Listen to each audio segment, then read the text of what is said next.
क्या नमस्कार। पुष्पा हुड्डा हिंदी ट्यूटोरियल्स में आपका स्वागत है। हमारा आज का टॉपिक है उपसर्ग। अब हमें शॉर्ट में थोड़ा सा देख लेते हैं कि उपसर्ग होते क्या हैं। तो बेटा, एक होता है अर्थ के आधार पर शब्द और एक होता है रचना के आधार पर शब्द भेद। अब जो रचना के आधार पर या बनावट के आधार पर कहा जाता है, रचना या बनावट के आधार पर जो होता है उसके अंदर आता है समास, प्रत्यय, उपसर्ग और संधि को कुछ विद्वानों ने माना है और कुछ ने नहीं माना, क्योंकि इसमें वर्ण होते हैं ना पहले। तो इसमें होते हैं शब्दांश। शब्दांश मूल शब्द से पहले जो लगते हैं शब्दांश, उसे कहा जाता है उपसर्ग। मूल शब्द है, अर्थपूर्ण है और उससे पहले लगाने के बाद जो शब्दांश लगाने के बाद जो परिवर्तन आता है उसे कहते हैं उपसर्ग। ठीक है बेटा। अब चलो, आज का टॉपिक है उपसर्ग। क्वेश्चन नंबर 1 है, निम्न में से किस शब्द में अनु उपसर्ग नहीं है?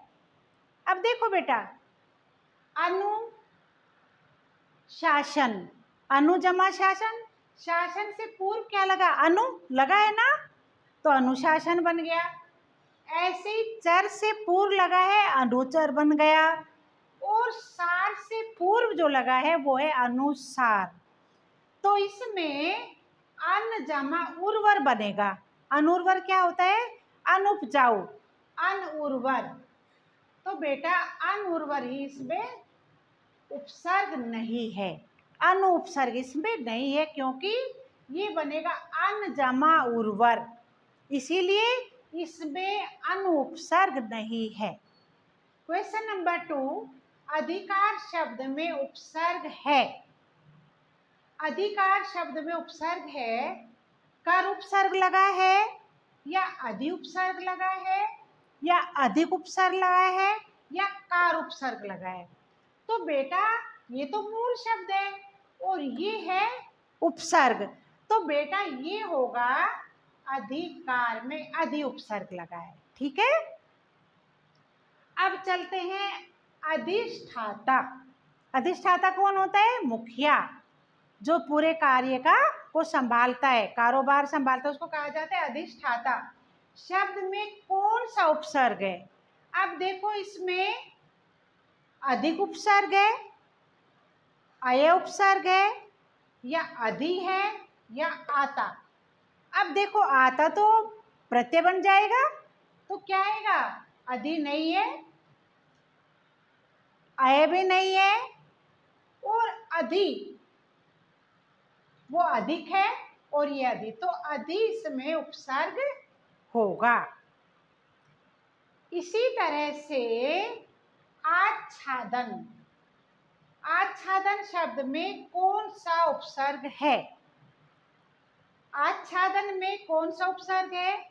आछ, अ, आरु या आ। तो इसमें क्या है? इसमें आ है, आच्छादन, क्योंकि आ उपसर्ग आएगा और छादन शब्द है, मूल शब्द है। इसके बाद क्वेश्चन नंबर 5, निम्न में से किस शब्द में अधि उपसर्ग नहीं है? देखो बेटा, अध्ययन, अधि जमा यन, इसमें नहीं है।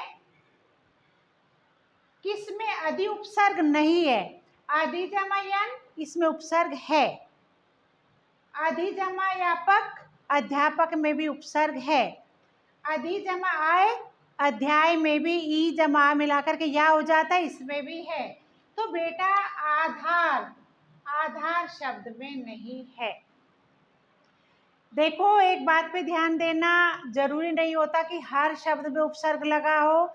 ये मैंने वे शब्द बताए हैं कि जिसमें हिंदी के उपसर्ग, संस्कृत के उपसर्ग या उर्दू के उपसर्ग कोई भी हो सकते हैं। आपको ये देखना है कि अगर शब्द क्या होता है, कभी कभी कोई पूर्ण शब्द लिखा होता है, वो अपने आप में पूर्ण शब्द बना होता है और उसमें भी हम सोचते हैं ये वाला क्या बन गया, ये इसमें क्या लग गया, उपसर्ग लग गया। नहीं, कुछ शब्द ऐसे होते हैं जो हमें लगते हैं कि इसमें उपसर्ग लगा है, लेकिन उपसर्ग न लग करके वो पूरा मूल शब्द ही होता है।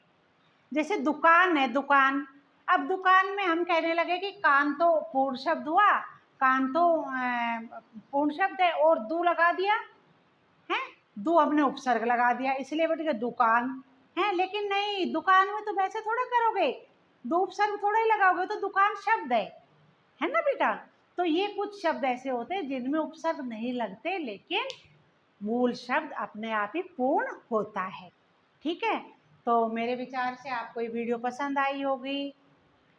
कल फिर क्लास लेते हैं, तब तक के लिए मेरे चैनल को सब्सक्राइब कीजिए, वीडियो शेयर कीजिए। आपका बहुत बहुत धन्यवाद।